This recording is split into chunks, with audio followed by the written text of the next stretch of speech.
اب اس کے جو دلیل یہاں دی گئی ہے وہ بہت اہم ہے.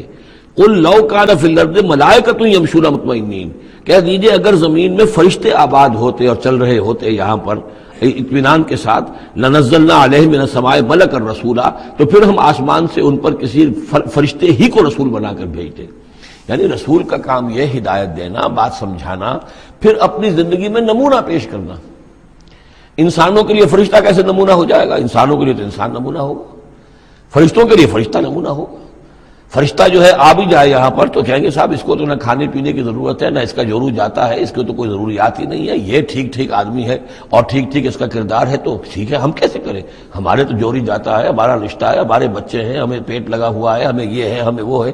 تو انسانوں کے اوپر حجت قائم کرنے کے لیے تو ظاہر بات ہے کہ انسانی رسول بھیجے جا سکتے ہیں. ہاں فرشتے آباد ہوتے تو فرشتے کو بھیج دیتے. قل لو کان فی الارض ملائکۃ یمشون مطمئنین لنزلنا علیہم من السماء ملکا رسولا